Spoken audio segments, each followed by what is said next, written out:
I shall give you all proper introductions shortly. And when I was asked to do the workplace one, I did think I'd wear a suit and a tie. The irony being these days at work, I rarely wear trousers because it's all done online and hybrid. So this is not how I look in work anymore. Anywho, so great, and thank you for that introduction, Kate. The theme of the conference, as you know, is about courage. And unfortunately, one of the places these days where we're called upon often is to show courage is in the workplace. And most of us at some point in our lives will be in a workplace. And it strikes me now, one of the things that often strikes most fear into people, perhaps in the cultural wars, is I'll report you to HR. So HR no longer is just doing the sort of paying conditions and helping you out with your holidays, but is enforcing some sort of groupthink, almost like I don't want to get too hyperbolic, but I shall, a sort of modern-day cultural revolution with your red guard with the little red books.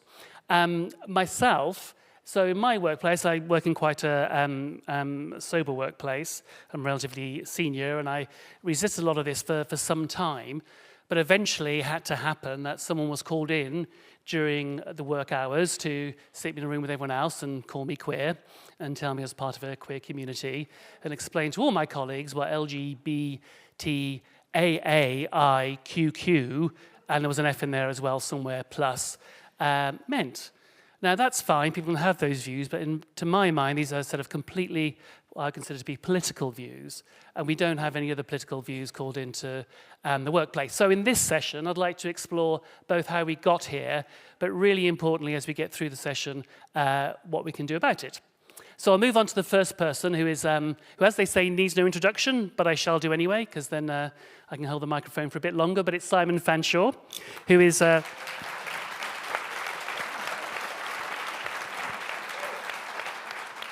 OBE, broadcaster and diversity consultant, co-founder of Diversity by Design, and has written his latest book, The Power of Difference, which was awarded the Chartered Institute of Management's Book of 2023.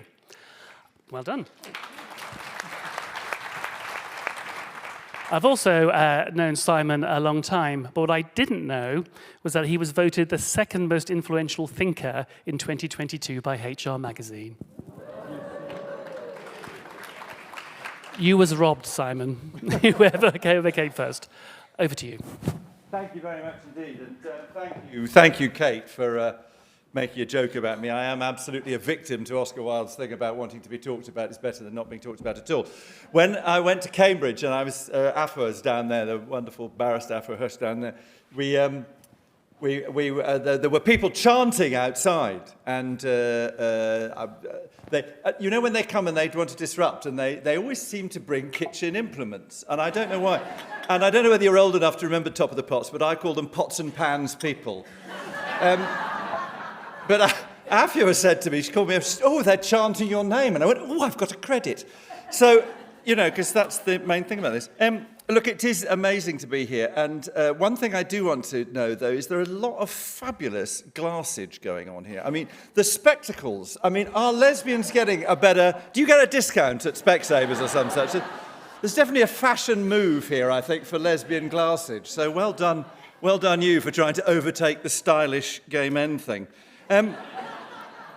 Look... So, I want to try and say three things just to try and set some context. Dermot's mentioned that I have this business, Diversity by Design. We go in to organisations and we try often and undo what's being done in order to do something that is more practical and actually meets the needs and wants of the organisation and the range of people that are in the organisation. So I often say I'm a diversity dissident because often if you say you work in diversity, people go, oh, God. So... But I want to say three things about context. The first thing is this, and Andrew alluded to this brilliantly, is that actually these arguments that are essentially trying to drive a single view and a binary view of the world, a good and evil view of the world, we are a symptom of this as much. We are not a cause of it. When we think about the specific issues, there are specific issues that we need to think about.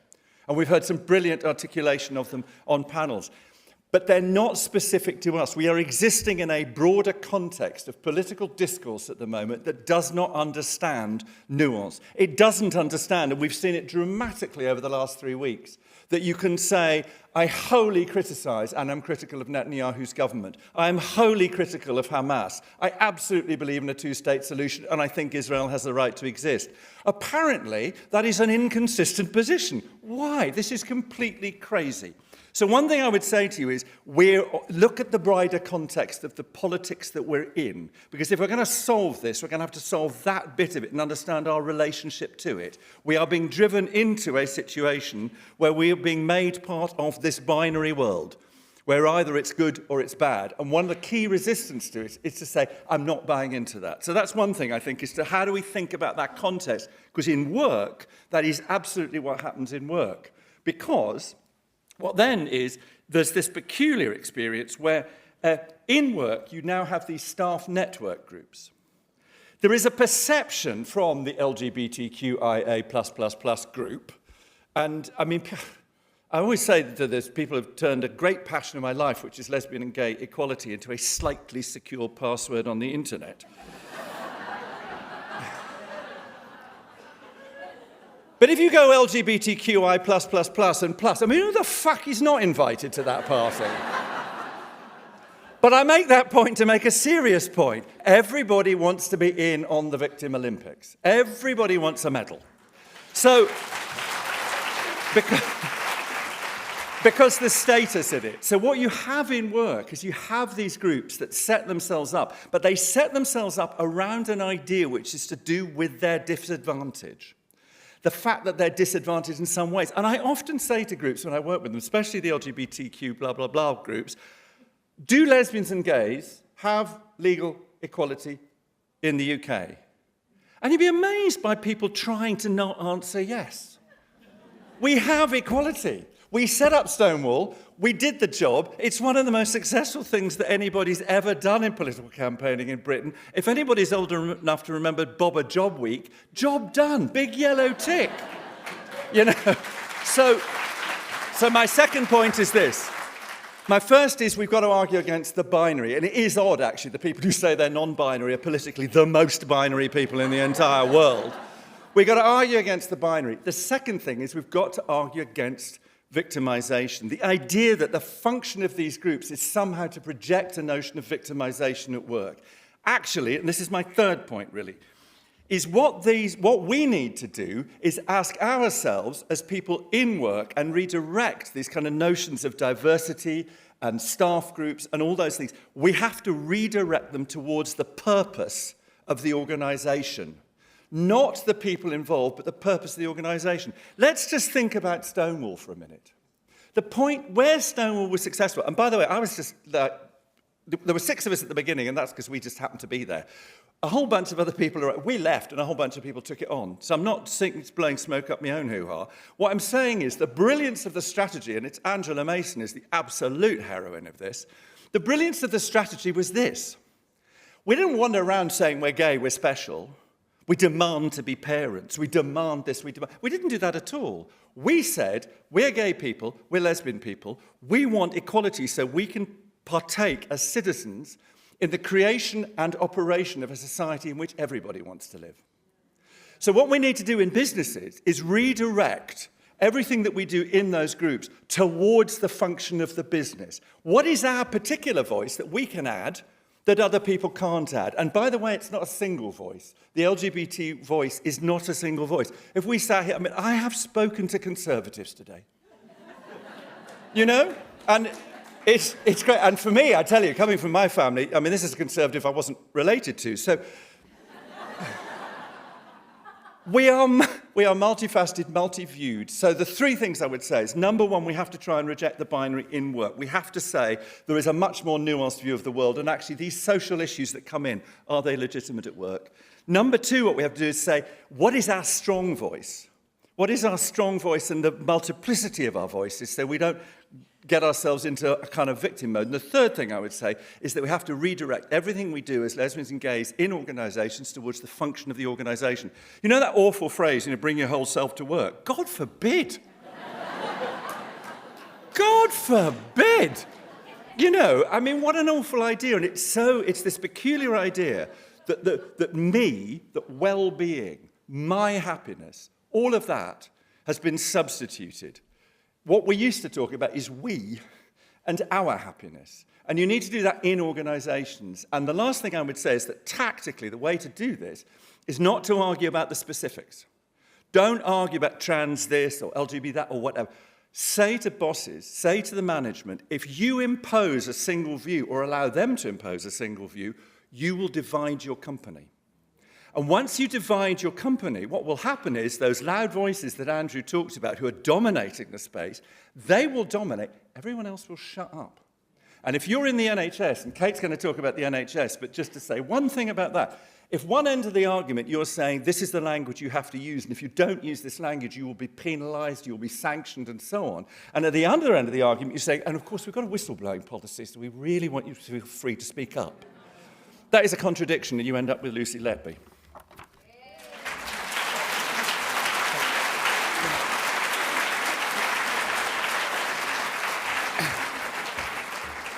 Thank you, Simon. A tour de force. From global politics to workplace politics. Next time, I'm personally very proud to welcome Kate Grimes back to the stage. Kate has a nearly 30-year career in the NHS, starting as the first female porter in a local hospital and spending the last 10 years as hospital chief executive. I suspect she...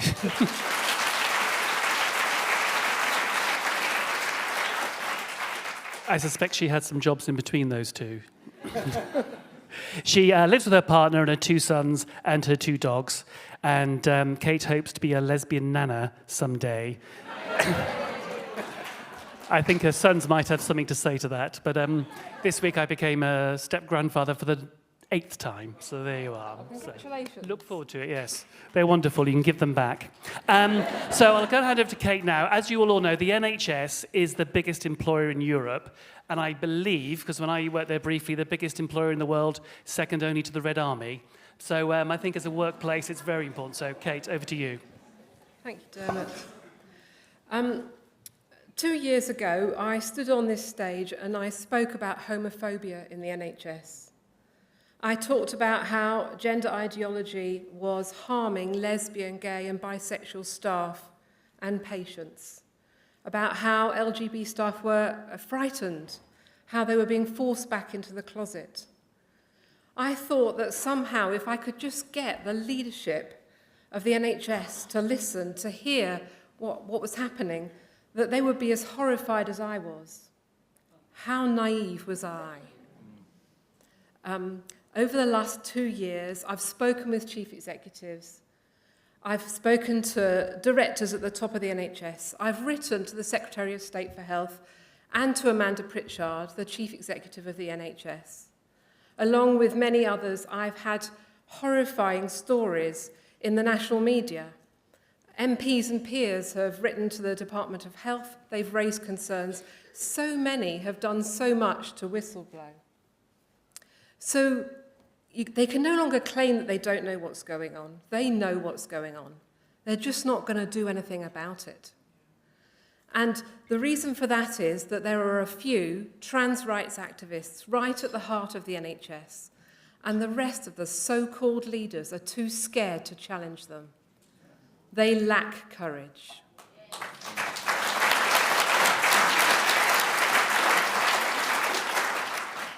The parallels with the Letby case, which Simon mentioned, are really frightening. Just like the managers at Letby's Trust, they'd rather look away than look at what's actually happening. They don't want to rock the boat. They don't want to risk their reputations. They don't want to use an iota of critical thinking. They'd much rather say that they're too busy, or that they've got more important things to do, or that we're just like those nasty doctors at Letby's Trust, being mean about a kind and vulnerable group, and that, like them, we should just apologise and shut up. So once we realise that they know we're being harmed and they're not going to do anything about it, then I think our path becomes clearer. And we have to move from raising awareness to taking action. And the law can help us here. And so today I just want to focus on on the law a bit. I'm going to focus on the public sector equality duty, which applies to all public authorities. So as the chief executive of a hospital, it was my responsibility to make sure that we complied with this duty, and it has 3 requirements, and I've got them on a slide here.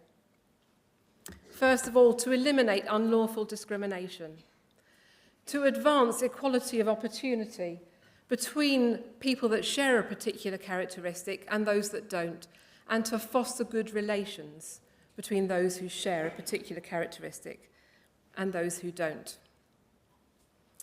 Now, the wants and needs of those who espouse trans ideology often come into conflict with those of us who are lesbian or gay, and let me give you an example. Some heterosexual trans-identified males want to be defined and treated as though they were lesbian, when we lesbians know that men cannot be lesbian.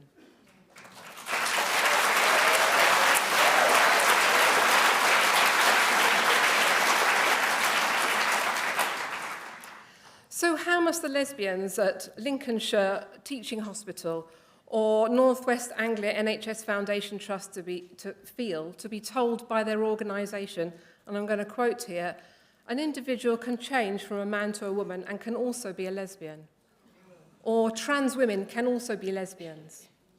How does that foster good relations between the lesbians and trans-identified males in those organisations?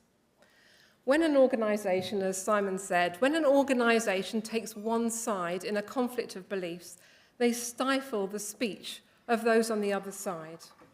And that can only hinder good relations rather than foster them. Furthermore, it opens the door, gives permission, if you like, for their colleagues to bully and harass them if they say that men can't be lesbian. And when they do this, they remove all protections they might have against claims of discrimination that might be brought against them by those lesbians that are bullied and harassed. Now, I think that these pronouncements come from the LGBT staff networks that most NHS organisations have set up. Given the difference between homosexuals and trans people, it seems to me that there should be separate groups for the LGB and the T.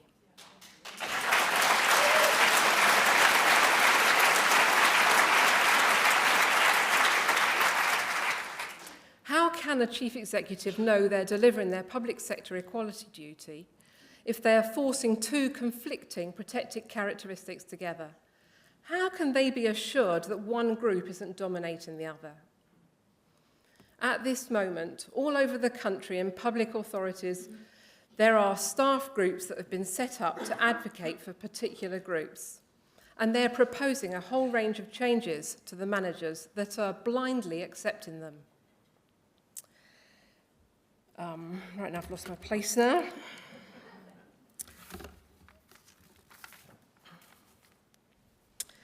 There's a complete absence of mechanisms to say, hang on a minute, what about this change? How is this going to change is going to impact on anyone else? How is this going to foster good relations, or actually is it going to make things worse? Is this going to improve opportunities for one group over another, rather than advancing equality between them? I think that a good solution would be if these staff networks all reported into an overarching committee whose job was to ensure delivery of the public sector equality duty and to ensure balance. And they can use equality impact assessments to do that. I just want to give you one other example of how NHS chief executives are breaking the law. This is a screenshot that was sent to me by a nurse. It's a screenshot from national compulsory diversity and equality training that every single member of staff has to partake in. The training is produced by NHS England, and chief executives are performance managed on how many of their staff have gone through this training each year. And I know you can see the problem with this. It misrepresents the law, and it prevents staff from legally accessing their right to single-sex spaces. And again, it's opening the door. It's likely to make staff think that patients have the same legal rights, that a male patient can say that they want to access female hospital wards, female toilets, female changing rooms, if they say that they're trans or non-binary. So I have come up with a few questions that if you work in a public authority, you might ask your chief exec. The first few are about the staff networks. But I also am really bothered by the flying of progress flags in public sector organisations. How does this foster good relations with people who are gender critical? And finally, if there are policies in your organisation that advance one protected group over many others, in the NHS, a really good example of this is the single-sex wards policy, which allows trans-identified males to access female hospital wards. You can ask if the hospital's done an equality impact assessment on this policy. I know of at least one hospital that's done an equality impact assessment on this national policy and doesn't use it because it forces them to break their own public sector equality duty. So in summary, the leaders of the NHS know that they're causing us harm. They're not going to do anything about it. We have to move from raising awareness to taking action.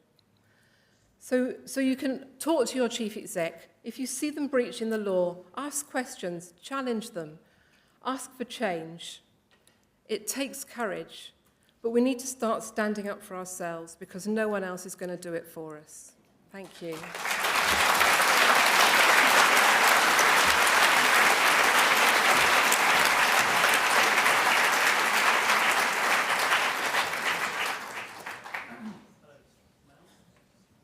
Hello. Yep. Thank you very much, Kate. It's a great pleasure as well to introduce our next guest, Richard Collumbell, who has been involved and a supporter of the LGB Alliance since the very beginning, before it was fashionable and everyone wanted to get on board. He's currently a civil servant and a founding member of the Sex Equality and Equity Network, which he'll tell us more about. He claims in the 90s he attended the London Lesbian and Gay Teenage Group and became in its management committee, but you couldn't have been a teenager in the 90s, surely, Richard. It's much later than that. He also volunteered at Stonewall, where he ran anti-Section 28 campaigns, and was a committee member and very involved in the Gay Football Supporters Network. Well, it can't all be perfect. Richard, over to you. Thank you. I'm not going to give a speech. I'm quite keen to get on with the panel discussion, but I will briefly introduce myself and then the staff network. So yes, I was a teenager in the 90s. I came out when I was gay when I was 16. I came out in a fit of anger, actually. I was just finished my GCSEs and I was kind of angry. Why should I feel ashamed to be attracted to someone of the same sex? And I kind of marched myself into a newsagent and grabbed a copy of the Gay Times and slammed it down there and dared the shopkeeper to not sell it to me. I mean, he obviously wasn't bothered at all. But at the back of the magazine, there was a list of community groups, and I saw that there were a list of youth clubs. Because at the time, I felt incredibly isolated. I thought there were no other gay guys my age. So I attended youth clubs. There was quite a few in London at the time. And interestingly, in the context of the issue of the way that the history of gay rights is reviewed through the prism of gender identity politics, I heard about a course on lesbian and gay history at the London Lesbian Gay Teenage Group. So I attended that group. And it was a group run by its members, and I joined the management committee.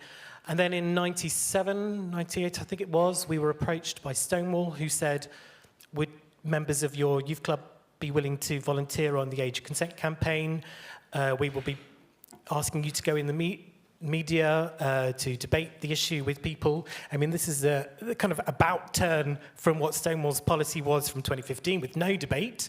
If we had that policy back then, we wouldn't have got anywhere. And also, we had absolutely no power to tell the broadcasters who they shouldn't have. And the staff at Stonewall at the time said to us, if you go on this, you will come across people who are incredibly homophobic. When I was interviewed, it was quite mild, but another guy from the youth club, he was up against a woman, I think it was on a Nikki Campbell Radio 2 show, who was really horrid, really shocked Nikki Campbell, but he held himself really fast, and she said things like she would kick him out of home if he was her son, and so on. So that was my first foray into gay rights. And in terms of my professional life, because we're talking about staff networks, I joined the civil service about 10 years ago. I was only supposed to be there for 2 weeks as a temp, doing data entry. But it's been very good to me, civil service. In terms of my background, I was brought up in a council flat, famous for catching fire, Lacanau House in Camberwell. I went to a failing state comprehensive. There is a history of mental illness in my family with my mother and my aunt, and I had some issues myself about 6 years ago, and I'm a university dropout. So I feel quite pleased and fortunate to work in the civil service, where there is a lot of social mobility, and we often chastise and we joke about the civil service, but actually I find it's been very good to me, and it's a great place to work. So yes, I joined, and I went to look at the gay and lesbian networks. There was a civil service-wide network. I work in the Ministry of Justice, and there was a departmental network as well. And I attended networking events. And this was just before people were starting to adopt ideas based on the concept of gender identity. And I first came across the concept of self-identification as sex, the idea that a person is the sex they say they are, regardless of what they already are, through a church group, actually. When I first attended, there were lots of women starting to use male pronouns, and I thought, well, that's a little bit odd, but I didn't really understand it, and I kind of parked the question of whether it was true for the sake of being kind, which I think most of us here probably would have done. So I was actually aware of these ideas a lot sooner than my peers. But things came to the fore at work in 2018 when there was the Get the L Out protest at Pride that year, what I think of ex-gay pride. We used to call it gay pride. It hasn't been called gay pride since, I don't know, 20 years ago. And I had a discussion with a colleague about what happened, and he said, oh, well, don't you think the lesbians should be kind? And I was like, well, no, you've got the chronology the wrong way round. Yeah. It's the men claiming to be lesbian who are being unkind, not the lesbians saying no. Now the civil service-wide LGBT staff network sent out an email saying this has happened at the Pride event, and isn't this terrible? And if you feel unsafe, contact us. And I wrote back saying this is really bad. There is nothing wrong in stating that lesbians are female. I mean, that is what gay pride used to be about, originally. And I think it was the chair at the time wrote back saying we're not going to agree. I think I must have been taken off their distribution list then, because I don't recall getting any other emails about it. But then I started to drift away from the staff networks, and I think a lot of us here will have had similar experiences where you're gay or lesbian, you recognise that you're attracted to someone of the same sex, these new ideas come along and we think, well, it's not really for me anymore. And also you don't feel empowered to talk about the language in terms of defending your own rights, really. And so a culture was allowed to emerge where, as you were saying, that the LGBT staff networks were able to have the monopoly view, speaking on behalf of all gay men and lesbians. And over time, since 2017, 2018, we've had a far more growing awareness of people pushing back against belief in gender identity politics. And I started to attend various events. I attended a web seminar by Keep Prisons Single Sex, and it was on that webinar where I met colleagues in the MOJ, and I started to speak with them. I attended a Women's Place UK event here. A women's police is not in prison, and I met other colleagues from the civil service. I volunteered for LGB Alliance back in 2019, and I followed Sex Matters as well. And Sex Matters is quite, and my Forsata is quite significant in the relation to the setting up of our staff network because of the force-status judgment. But also in terms of just straightforward, plain old-fashioned logistics. A lot of civil servants, we had all been clumping in our own groups, isolated from each other, trying to think about what we're going to do. And quite a lot of us had contacted Sex Matters and Maya, who, this was about 2 years ago, who said to a lot of us who contacted her, well, why don't you just meet for a meeting? Why don't you meet for a dinner? And she messaged me and said, are you free on November 29th, you know, civil servants meeting for dinner? And I replied saying, I'd love to attend, Maya, but I'm actually going to go to Cardiff for a Steps concert. And so I didn't go. But because I'd met civil servants in other, her response actually was sorry. Because I'd met other civil servants already, and they said, do you want to join this WhatsApp group? And I was like, I'm on too many WhatsApp groups, I can't do anyone. But eventually we coalesced around, there was a core group of us. We started to chat and said what we're going to do, how can we organise, and then we started to move from WhatsApp to having Teams discussions whilst at work, which felt like a big leap. And we decided to put together an application to have a gender-critical staff network.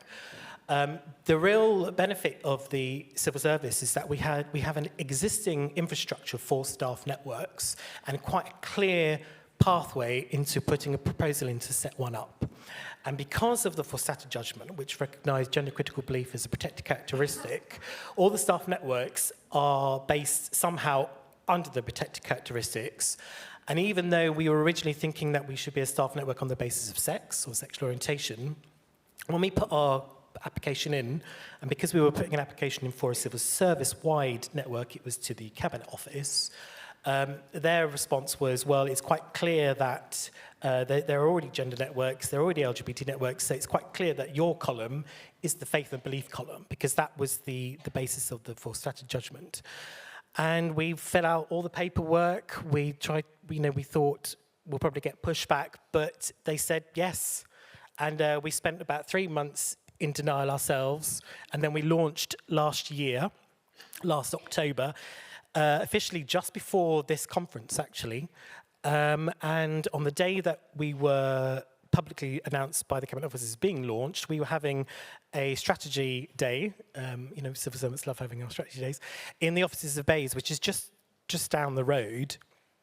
And after the day had finished and we went to the pub, I was stood outside texting some people who are here about some other issues, and I was held back a little bit. And a woman walks past who I recognised, and it was Rosie Duffield.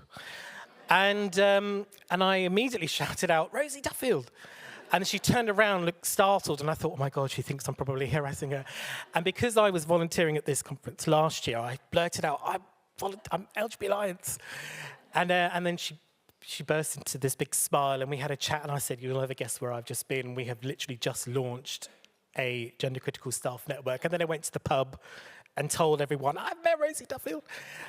Sorry, I'm going on a bit, aren't I? Sorry. I said I'll be brief, but that's how we got to where we are. So. Thank you.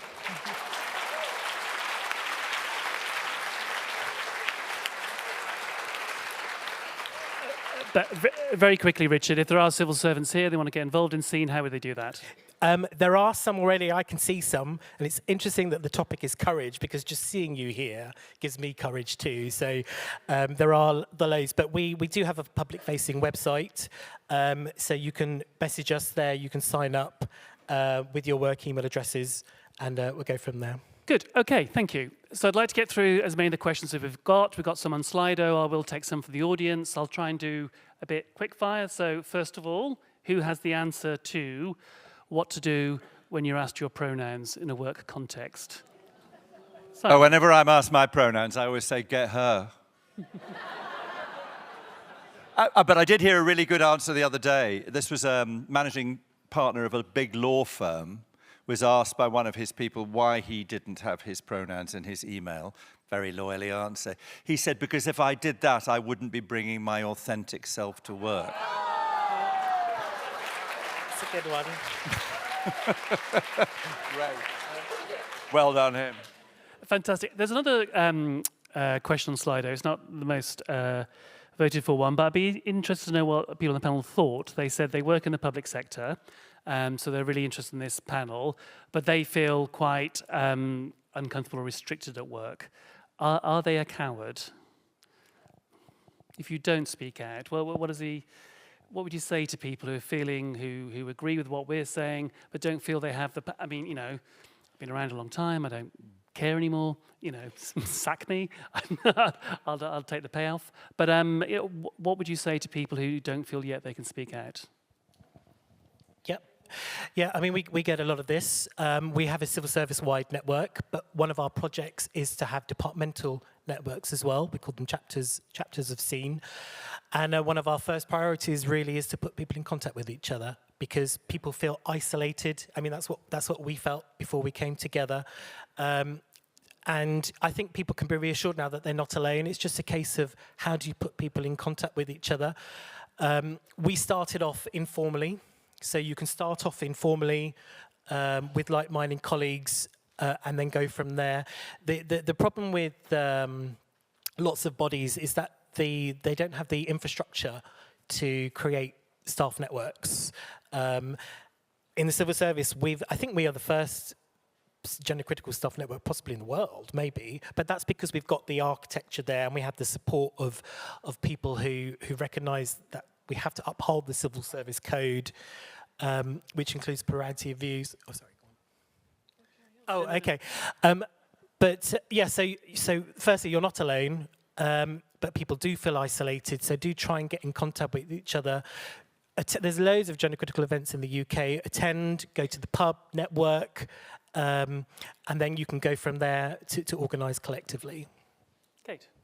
I might just add, I think the first time you say something, the first time you speak up is really difficult. And there's something about practicing. Practicing with a friend. They don't have to be someone that works in your organisation, but practicing what you want to say. And the more you do it, the easier it gets.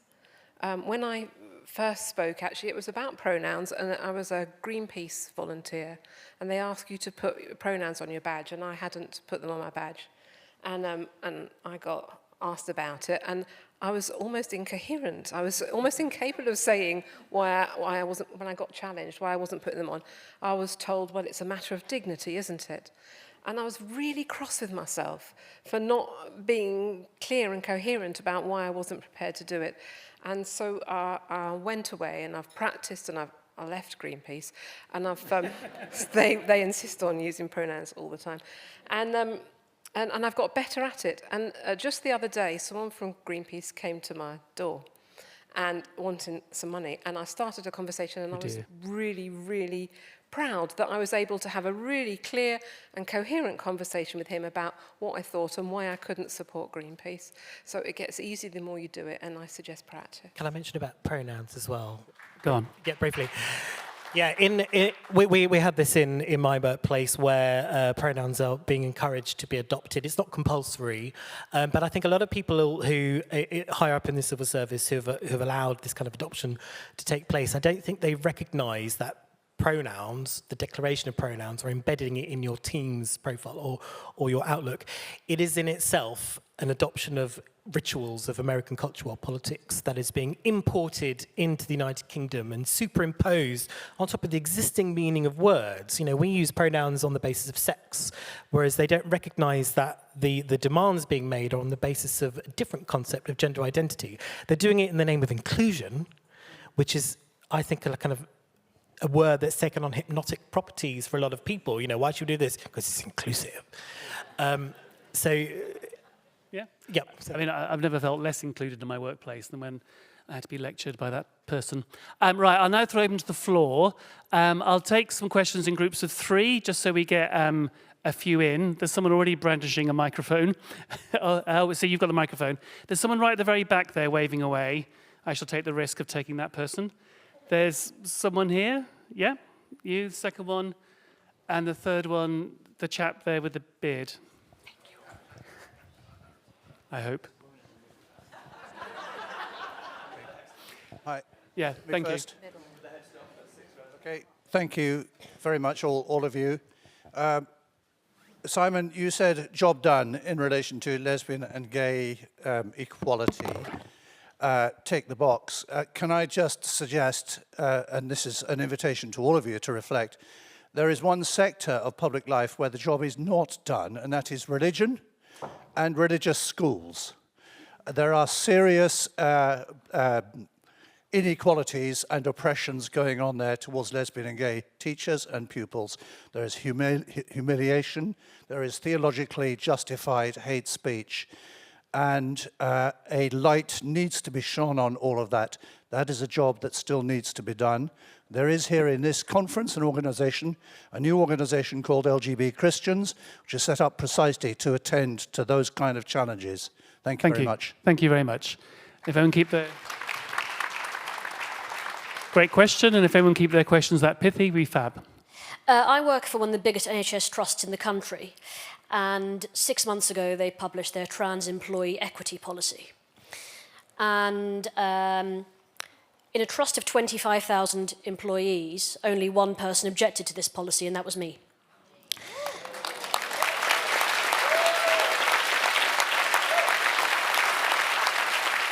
And so I wrote, with the help of my partner, and Naomi Cunningham, I don't know if she's here today, but she's magnificent. With help of those two people, I wrote a 5-6 page response, in a very detailed, granular response, which went to some very important people and embarrassed the trust a great deal. And over the last 6 months, I've managed to get them to backpedal a bit. Through persistence, they have retracted the policy.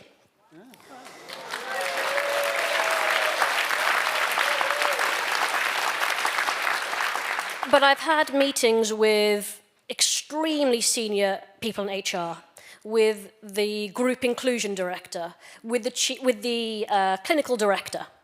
And what is clear is that they don't know their arse from their elbow. HR don't know the first thing about what it is to write an HR policy. That is bullshit.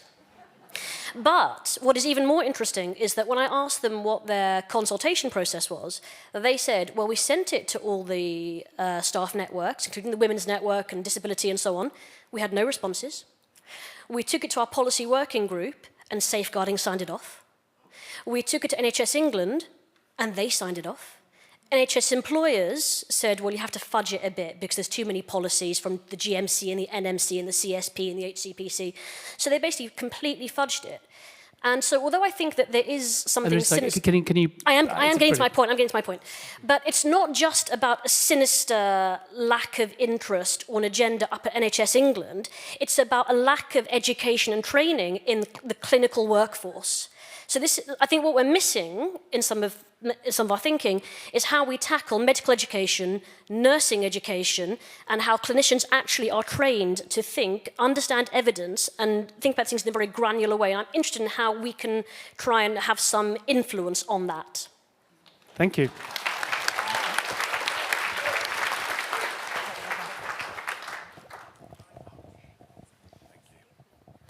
Hello, Mark Holden. Along with Richard, I'm one of the steering group members of the Sex Equality and Equity Network in the civil service.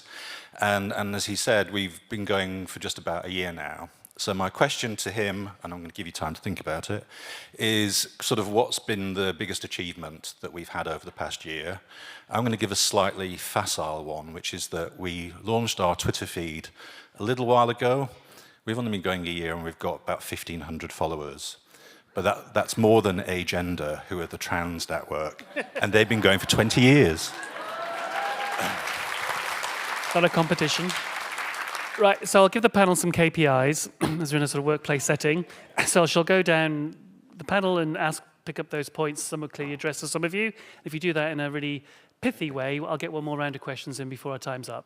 Thank you for the point about religion, and I was very honoured to be asked by Richard Kirker to write a supporting statement, and being somebody, you know, it's a bit odd really, because I'm a complete atheist. I mean, I'm not even an agnostic atheist, and it was delightful to be asked, and so thank you very much for reminding us all of that one bit. I mean, it's partly because Parliament has far less hold over religions than it does. So I meant the legislative job, but it's important that we do make sure, for all sorts of reasons actually, that religious schools are not able to set the kind of ideological policies they want to set. And it doesn't surprise me at all that the first place you encountered that sort of magical thinking that you can change sex is in a place where they think that bread is actually flesh. So doesn't really, you know, it's not that surprising, is it really? But with no disrespect to religious people, we need to tackle that. It's absolutely fine. But we do need to tackle that. We need to have that dialogue about why it's happening. But also the problem is your hierarchy as much as anything else. So whether we can relate to them, I don't know. I think the policy formulation piece is that, I think that's really interesting,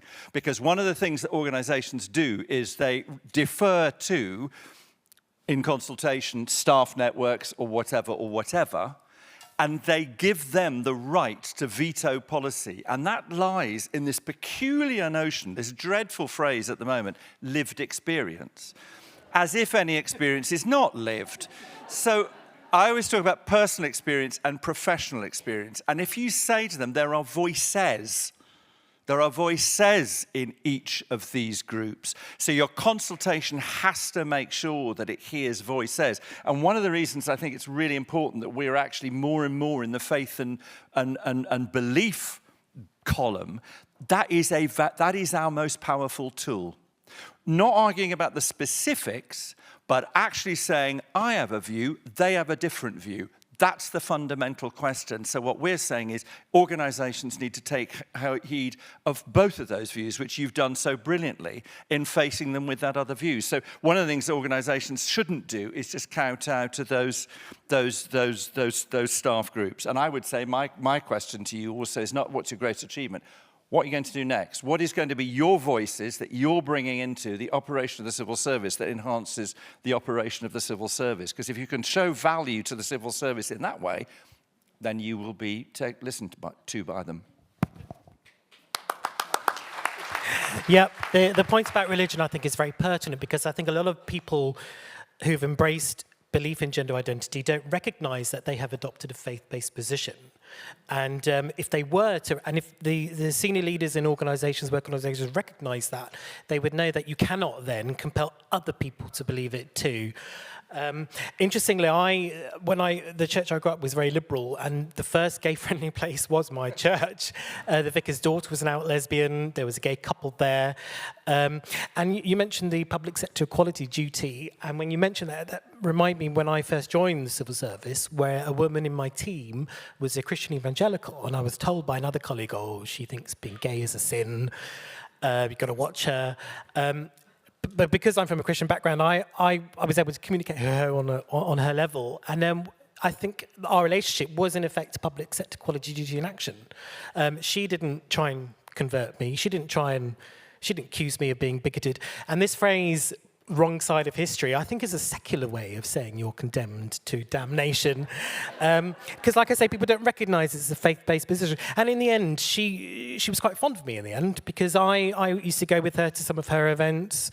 I think in terms of faith schools, I think it's, if you're a pupil in a faith school and you stand up and say you don't believe in God, I think the teachers will probably just shrug their shoulders. But if you say you think there's two sexes, well, I think we all know what would happen there.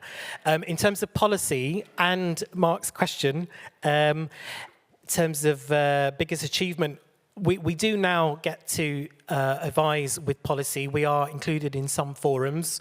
There's Vicky here from one of the chapters of the Staff Networks who's got very positive stories about having influence on policy. We do now have a seat at the table, and our voices are now heard. I think I don't know what the best achievement is. I think sometimes just existing, loads of civil servants are saying, what a relief, I felt isolated, and now I have a chance. One of the main purposes of staff networks is to enable staff to raise concerns they can't raise elsewhere. So we do that. Thank you, Richard. And just as an aside, for the first couple of years of the LGB Alliance's existence at our management team meetings, our achievement was to continue to exist. And it's just so delighted and proud, Kate, this morning when we've got a whole agenda now of things we're doing. So, first step. And finally, Kate. My partner's a chief executive in the NHS, and she says that it would really help if people would speak up. And she's trying to fight this, and she's not necessarily got the support of her staff to fight it. So I think all I would say is the NHS is completely captured, the Royal Colleges are captured, the regulators are captured, NHS England is captured, and we've just got to start speaking up. We have to know our rights, use the law, and start speaking up, and I hope that over time we'll get a greater swell of voices. And kudos to you for speaking up, really.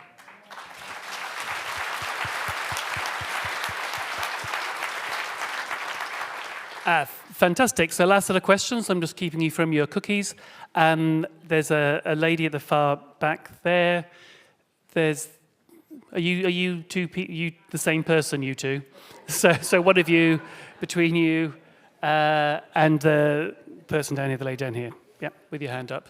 And also, I know on the slide, the top answers around GRC, but I think it's a bit more of a legal question rather than for the panel. But we'll ask people to consider as well, after we get these questions, going back to Kate's point, what can you do about the progress flag being slapped all over it? In my place, HR put around a thing, here, change all your desktops to the progress flag. And I'm Director of Communications, and I created a policy where it had to be the company logo. So, but not everyone can do that. So anything you can do, how you can speak up. Right, first question at the back. Thank you very much, and thank you especially, Kate. I'm Louise Irvin. I'm the co-chair of Clinical Advisory Network on Sex and Gender, and I really just resonating with what people are saying. Clinicians, we have to speak up. We have 100 members. If anybody here is a clinician and any kind of clinician in the NHS, please come and find me afterwards. I'm over at Az Hakim's book signing table and talk about joining, because one courageous person in a trust of 25,000 can make a huge difference.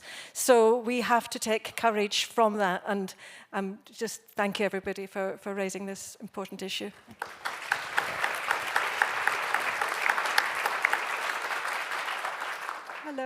Hello, my name is Una Jane Winfield. I'm a trans widow, which is how I came to be involved in this dispute. But before I started campaigning on gender critical issues, I was also an NHS campaigner, and because of that I receive every morning Health Service Journal headlines, which you don't have to pay for. I decided that it's from time to time they publish free to access articles, usually written by Alistair McClellan. So when he wrote his last one about why Steve Barclay was so wrong to intervene with an instruction to reduce the number of EDI managers, I wrote a comment in the bottom saying that different views are available. And I think the slightly light-hearted tone of it, he took exception. He removed my comment, the only one that was removed. So I wrote another comment saying, my comment has been removed. Would you like to comment on this, Mr. McClellan? Thank you. Yeah.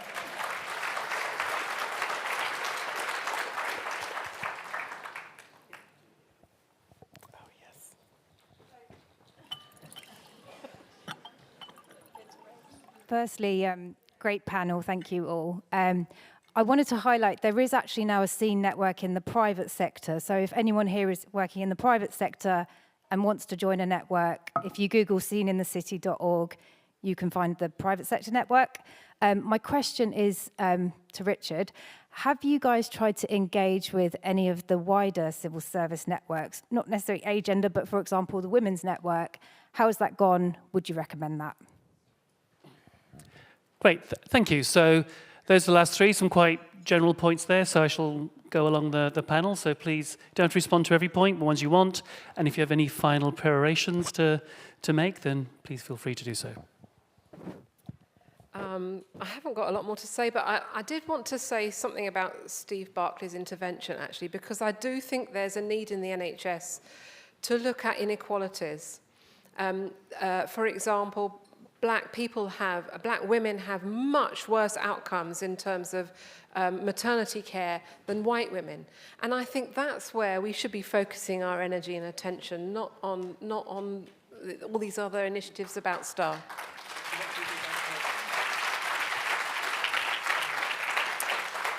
With regard to the progress flag, Dermot's just asked me. Yeah, I did. And I think it's really, really inappropriate to be flying a progress flag anywhere in a public authority, because it makes me feel unsafe when I see them. I might say that to the chief exec. I think what you did, so I think the NHS should only fly the NHS flag. There's an NHS flag, it should fly that and nothing else.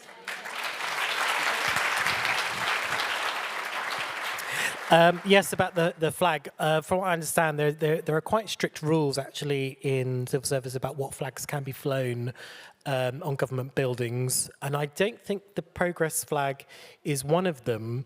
The concept of flags is quite interesting and quite sad, really, because when I was a teenager, the rainbow flag was to me representing a flag of literal safety. I'm not talking about, oh, I feel unsafe. I'm talking about, you know, if I went into Soho, even in Soho, you couldn't be sure that was safe. But if there was a rainbow flag above a venue or a shop, you could feel safe. And I remember holding hands with the boyfriend and wandering from Soho into Oxford Street, suddenly realising you're not in a safe place anymore.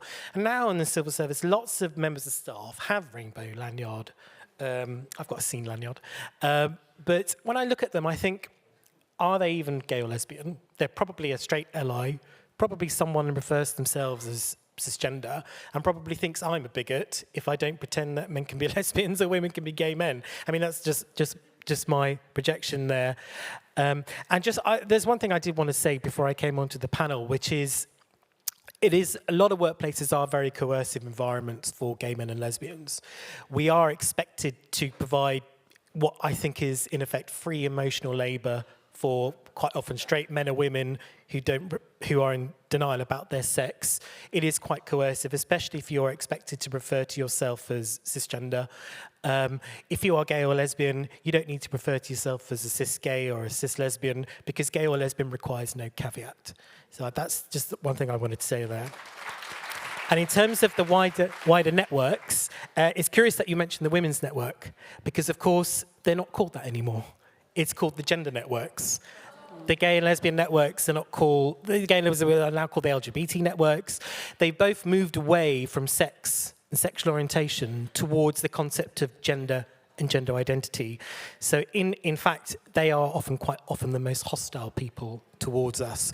And it's interesting you talk about the faith and belief column, because the other faith networks are very open to listening to us, because they are used to recognising you cannot compel other people to adopt your faith-based position. Well, that's what's so great about the whole multi-faith thing, and it's the thing about lesbian and gay Christian organisation. You know, there is a sense of multi-faith and breadth there. What I would say is, and I would, if your partner were to ask my advice, were she to be that idiotic, that what I would say is that as a chief exec, she would be able to ask questions. Who have we consulted? Who have we talked to? Are we sure we've got the range of women's views about the gender-neutral loos? Are we sure we've got... So that's what I would do from a point of view, because actually the chief exec can say, if we aren't clear about making sure that we understand the range of views and that people are in one way or another discriminated against because of a particular view, we will end up in a tribunal. So it feels to me like senior people can start to ask those questions. And I go back. I think Kate's analysis of using the public sector equality duty is very, very useful. But I would say that at the moment, arguing about the specifics drags us down onto their territory. We need to argue that there are multiple voices across all these issues. My husband's a Nigerian, and he's a Nigerian as opposed to a British Nigerian. His concept of what it means to be black is wholly different than if he'd grown up here in Britain. His concept of race, the idea that somehow, we're in a relationship where somehow, I'm the oppressor and he's the victim, to put it in gay terms, I'm top and he's bottom. Simon. For reasons of propriety, I did at least hesitate before saying that. And you're to draw no specific conclusions, I'm just making a joke. But the idea that we're set in that kind of relationship, that is a very specific view of race. So what I'm saying about all of these things is, Don't allow ourselves to get trapped in their binary. Don't get dragged down into the detail. Don't bother to argue yet about whether you think, the specifics of trans this or trans that. Don't get bogged down in that at this stage. What we need to do is establish that actually there's a multiplicity of voices, and that's why we fought for lesbian and gay liberation, so we could be ourselves rather than be forced into a single view. And I think you can argue that constantly with senior people, that it will divide their organisation, and we want to explore and understand the multiplicity of voices. And I find tactically that's really helpful. And you end up by saying, well, in which case we will have 2 networks. Hurrah! That establishes the principle that there's a breadth of views there. So I would say in general, so the progress flag, you don't say, I don't like the progress flag because blah, blah, blah. You go and you say, look, the thing about the progress flag, it represents a very particular opinion. Actually, I want to make sure that everybody in the organisation who is lesbian and gay feels that that's something that does actually support them or not. Let's ask them. They find it very difficult to say no to that question, is my point.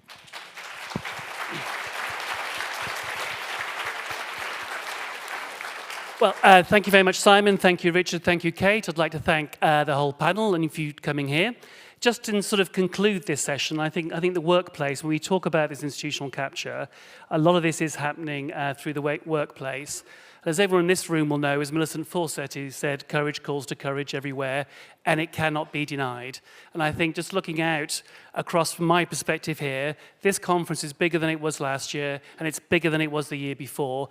It is honest to God's truth. We spent day after day, the LGB Alliance, not knowing if it continue. There were days when solely Kate and Bev and Malcolm kept it afloat, and now it really feels like it's part of the movement, and it feels like we're doing all over again what we've done before, and that gives me courage that we can do it. So thank you all very much, and thank you for coming.